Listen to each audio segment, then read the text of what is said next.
I'm Erica Lukes here at the 2015 Mufon Symposium, and I'm sitting here with a person that has been very inspirational. He is a person that has witnessed a UFO. This was a life-changing experience. He can be seen on Hangar 1, second season, his story, and we're going to let him, Kevin Villa, share with us his experiences and how they impacted his life. So thank you for being here. You're I know welcome. that this is a new experience It for is. you. I'm used to being on the other side. Well, it's been a while, but I was on the other side of the camera for years. So. Well, we're happy that you're here, and I know it takes a lot for people to come forward. This is an incredibly frightening It took me 23 years. Why did you wait so long? Because after I first saw the UFO, I was interrogated aboard the ship by two men, and they made it very uncomfortable, and I knew better than to say anything to them, just based on past experiences in the military where I was a combat photographer, and in that we did all kinds of other pictures, where I had taken pictures of people before they go into the brig because they were crazy, not because they saw a UFO, but because they saw something minor or said something happened. So I knew the military looked down on that stuff. So after I saw it, 2 days went by, and then these guys came in and interrogated me. They were real nice at first, but then they turned mean, and I just told them I didn't see anything. And when I got out of the military, I was retired. I got injured, so I was medically retired. I decided that I would tell my pastor and my wife and my mom. And the three of them actually had me 5150'd for 3 days. They actually said I was crazy. I had PTSD. I was having really bad nightmares, night sweats, tears, yelling, and then I tell them that I saw a UFO, and the next thing I know, my mom asks me to come up to her house the next day, and literally the sheriff's department is there, and she says, my son's gone crazy. And so I had to go to a mental institution and sit there for 3 days and convince the doctors that I wasn't crazy. And that was the last time I ever talked about it, up until 3 years ago when Mufon, who I'd filed a report with, got back hold of me and wanted me to go on Hangar 1. I told them absolutely not. And they started off with kind of the low man on the totem pole, and it went up and up and up and up and up until Jan Harzan called me. And he put me at ease. He told me I could do it anonymously. So they sent me a tape recorder, and I told my story on tape. And then literally right before they were going to go and print the show for the TV show, I emailed Paul Vivilod, and told him he could use my name. Oh, okay. So they redid the narration and used my name. That is so wonderful. I know it's hard, and we've had the opportunity to talk over the weekend, and that's been wonderful. And I don't think people, especially all of you out there, if you've never had a personal sighting, this sort of thing impacts everything, and this is not something that people look forward to dealing with. It affects your life, it affects your mental health, it affects your physical health. And so for you to have to go through that, and I'm so sorry, but and for you to come forward is incredibly brave. The biggest impact of my life is I had a single mother raise me. My dad was not a good person, but my mom did a really good job, and she raised us through church. So who I knew when I was growing up were the church elders, the pastor. These were kind of my mentors. And then I go away to the military, and literally the whole church is writing me when I'm in Iraq fighting, giving me support, telling me that I'm an American hero, thanking me for my service. I would get, they'd send me 6 packs of soda in boxes to the aircraft carrier because we didn't have it when I was on the aircraft carrier. When I was with 3rd Armored Battalion, you couldn't get soda and stuff like that, but I would get care packages all the time from random people at our church. And then I get out, and I tell my pastor, I need to meet with you one-on-one. And basically, I get rebuked in his office. He tells me not to talk about it again. So I go to these elders that have sent me care packages and these other people's. And I'm like, I don't know what to do. My foundation of what you guys have taught me is shaken. I know you're telling me I didn't see what I saw, but let me tell you something. I saw it. You're not going to change that. You're not going to convince me it's different. And eventually, Phil, the pastor of the church, Gary, I don't want to say his last name, Gary, and 2 other elders called me in after a Sunday church. And I was out of the military, I was retired, I had another job, and asked me not to come back. So yeah, so I went from being a guy from Auburn, California at a small church that, really bought into this because I had a dad who was so bad that I either went down that road or I followed the church, and I followed the church. And then all of a sudden, I've done everything they asked against the single mom, the whole thing. Joined the military. I'm the first one in my family with a college education. I went to college while I was in the military. I actually changed my minor to cosmology after I had my sighting, and finished at University of Washington. And so I had this life that it was going to be my life. You know, I was probably going to go to this church and be an elder and they literally asked me not to come back anymore. So it was life-changing. Wow. I don't know why things like this shock me, because I know this happens, but it just really is to the point where we need to stop this from happening, and I'm sorry. No, you don't have to be sorry. The weird thing it's like they were angry at me because I saw a UFO. You're either going to tell people what you saw and stick by your guns, or you're going to just say, okay, you're right, I never saw it. Or you're going to do what I did, and after they asked me to leave, I never mentioned it again for 23 more years. So. Well, thank you for doing it. It takes You're a welcome. brave person. Tell us about the sighting. I was a photographer on the USS Nimitz. I had only been on a couple ships for a week here and a week there. I was basically a combat photographer, so most of the stuff I did was on land. One of the things that I did, because I got put in a situation where I led a lot of men. There was 23 people at the main photo lab, and then the EH-38 room, which was all your top secret stuff, had another 8 guys.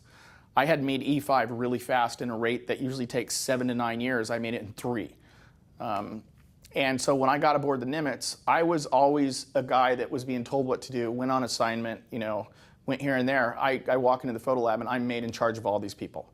There's one E6 above me, and then which he does all the paperwork, does all the ordering. And then there's the officer in charge of it, but he's in charge of ops.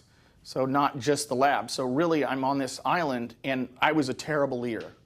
I was frustrated all the time. I didn't know how to motivate people back then. I ended up owning my own business, so I learned a lot. But by the end of the day, I was exhausted. I'd just come from a combat zone. I was wore out. And so my solace was going to the aft of the ship, which it's not like you can just walk out there and everybody gets to go. Photographs of Iraq, the oil well fires, I would use these photographs to kind of bribe officers to get anywhere on the ship I went. So I had gotten to a point where everybody knew that I was going to walk through the maintenance bay or the machine shop where they did all the engine repair down the hall and out to the aft of the ship, and I was going to sit out there for an hour after my first 12-hour shift was done. And that was really my own decompression thing. Most of the time I would bring my camera out there and take pictures of the sunset. Sometimes because of a job for the Admiral or some secret photos or whatever came in, reconnaissance, I would stay over. And this particular night it was later, it was dark, so I didn't bring my camera. Went out back, sat there like I always did. There's a metal railing on the back of the Nimitz. I'd hang my feet over the edge, kind of grab onto the top. I can't lift this arm, but grab onto the top of the railing and watch the dolphins. Dolphins and sharks would follow the ship because, yes, the U.S. Navy dumped their garbage in the ocean. I don't know if they do anymore. And this particular night, they did darken ship, which happened. It's a pretty common thing when we were in the Persian Gulf, but we weren't in the Persian Gulf anymore. We were north of the Carolina Islands and southeast of the Philippines, heading towards Hawaii. And so to go darken ship in a non-combat zone, I actually just assumed it was a drill, not a big deal. So I didn't jump up and run to the watertight door. I sat there and kind of counted in my head 1 1,000, 2 1,000 until I got to 15 1,000 because you have a minute. And the second I got up, I hear the door lock. And I'm like, wait a minute. And you can't hear all the same announcements outside that you can hear inside. So they could have accelerated it, which I'm pretty sure they did. So I got locked outside. So I went back, put my legs over. It was kind of, some days you can't see your hand in front of your face. But this was a bright day. It wasn't overcast. It wasn't a full moon, but it was enough where I could still see the ocean, and it was nice. It was wonderful outside. So I sat there. And all of a sudden, I kind of felt like it's the hardest sensation to describe. Because it's not like your skin is vibrating and buzzing, but you feel this vibration inside, outside your body. I felt it in my fingernails, in my hair. I just felt it everywhere. So I got up and started looking around, and I'm grabbing everything on the ship, trying to figure out where this is coming from. Now, when you're on an aircraft carrier and you start doing 30 or 40 knots, which is classified, they don't do it. I think everybody knows it. And you take a large turn, the ship will almost shake apart. This wasn't this. This was just this tiny vibration that almost drives you crazy. And so I'm touching everything on the ship, and I walk over to the starboard side, which is the right side of the ship, and I just kind of look around. There's a kind of a metal gangplank that runs down the side of the ship. And I look over that way, and there's a UFO just finishing coming out of the water. And it goes about 40 feet above the water and just sits there. And this was not, and all I had ever heard about at this time in my life was flying saucers, round flying saucers, and these little orb things that every once in a while just on a special. I pretty much thought anybody who said they saw a UFO was crazy, because I grew up in a church and they said aliens don't exist, and that was, part of, I don't know where they got that, because I've gone back to the Bible and tried to find it. So there's this, it wasn't round, it wasn't an orb, it was, what I saw was square. I mean, the ship itself, I'm pretty sure was a triangle, but I couldn't see the whole thing. But the side I saw was 40 to 50 yards high, larger than the Nimitz long. This is what I saw. It was about 300 yards to maybe a mile off the starboard side of the Nimitz up front. Part of it was obstructed by the tower of the Nimitz. And everybody I've talked to, they're like, well, expand on it. Tell me more. I can't tell you more. I stared at it for a half an hour. I mean, every sensation I ever had in my life went away. I just stared at it.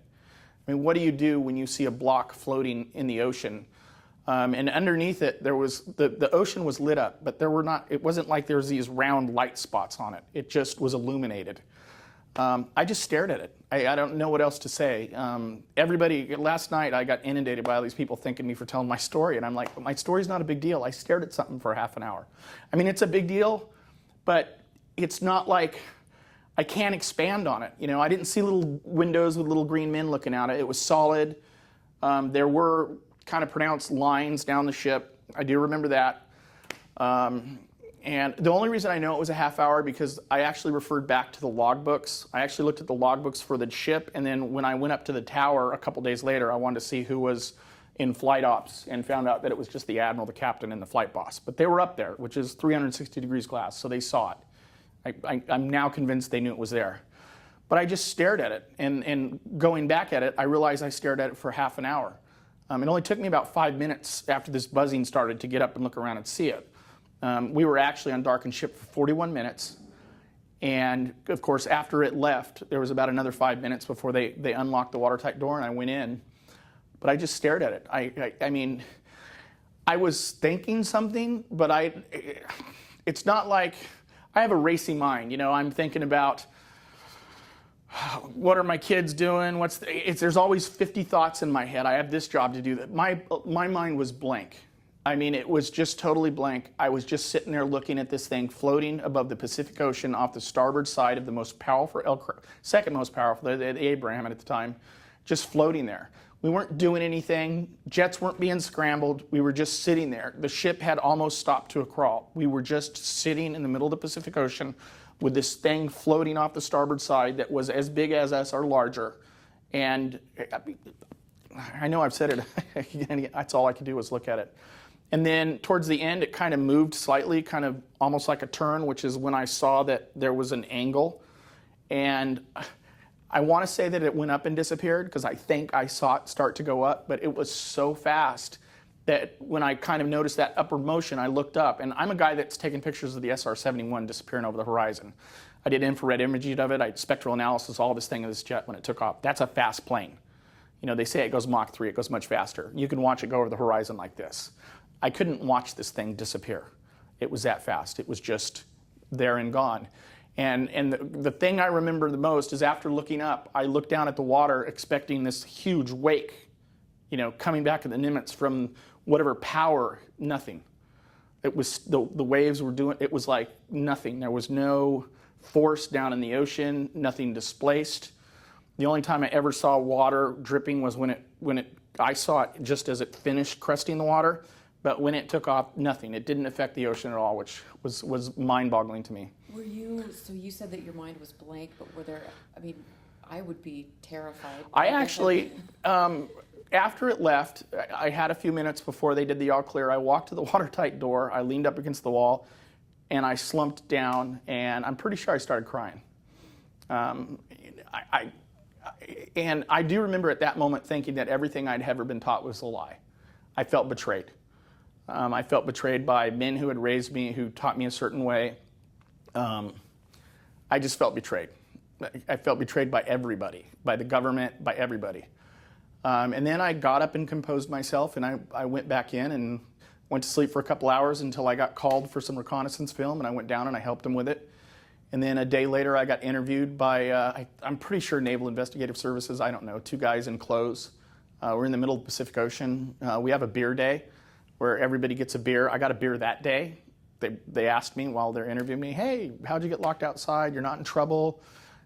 We just wanted to go over some questions because, anytime anybody gets locked outside, we want to know why. You want a beer? Oh yeah, I want a beer on the middle of the Pacific Ocean. So, but then about an hour later, it turned really angry because I told them that basically I just sat on the railing with my feet over the edge and watched for dolphins on the back. I didn't get up, I didn't move. Then they did the all clear and I went back inside. I knew enough at that point in my life. I was old enough. My career had progressed long enough. I actually had just applied to get in an officer program. I wanted to fly EH-38 or EH-60 helicopters. If you say something like what I saw, that you're not in the military anymore. Absolutely. And if you are in the military, and the funny thing is I was a 4.0 sailor all the way up to that point. I haven't told anybody this, but I got 4.0 marks. I got to take pictures of Dick Cheney. I took pictures of the first president when he threw up because of the sushi. I was there. Yeah, I followed Bush around when he came to Japan for the United States Navy. Yes. I had a top secret security clearance. I was in Iraq. I did combat photography. I took pictures of things in Iraq that are still classified.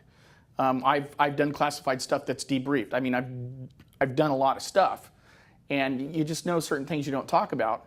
But because of my career, and I have 18 letters of accommodation from admirals from the United States Navy, that's why I made rank so fast. My evals after I got locked outside were 3-4. There's 4.0, which is you're going to always make rank. There's 3.8, which you might make rank. There's 3.6, you got a problem, and 3.4 is basically this guy, we don't want him around. I got medically retired 5 or 6 months after that, and then I still spent 2 years in the military for rehab I got hurt in Iraq. But yeah, I was in shock when I got my eval 3.4. I tried to justify it to myself. Well, it was the first time I've led 40 men. Not really, they're not men, they're kids. But a lot of the E4s were actually older than me because I was in a slow rank. It's a small community. And so I tried to justify it like that, but I remember talking to the officer in charge of ops and saying, did I really do this bad of job? And he said, we didn't do your eval. Your eval was done above me, and we think you did a great job. You're being medically retired anyway. I had actually been reassigned to the Bremerton Naval Hospital, but when I got my eval, I went back on the ship to talk to him and say, I don't understand this. So. I am sorry. That breaks my heart. It broke my heart too, actually. I know.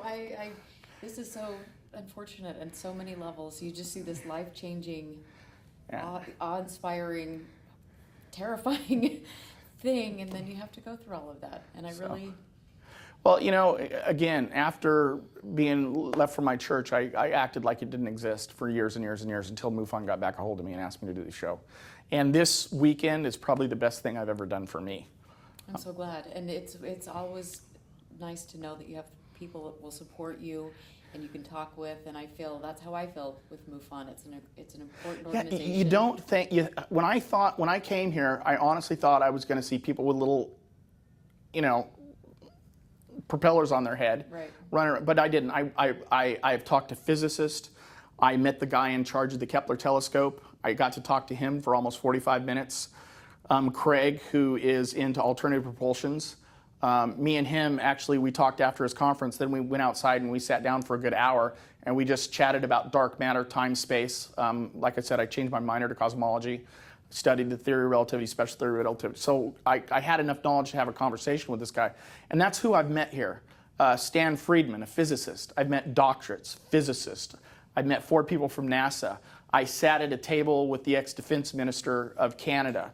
I talked to a shuttle astronaut the other day, commander. It's amazing to me, and that's what I want everyone to know. This is an incredibly intelligent group of people, mind-boggling intelligent, and dedicated, and it is something that we believe needs to be respected and taken seriously and really looked into. And we are happy that you have been able to share that, and you know that Well, I'm happy to Mufon be is here. always here. Thank you so much for being here. Thank you for interviewing me.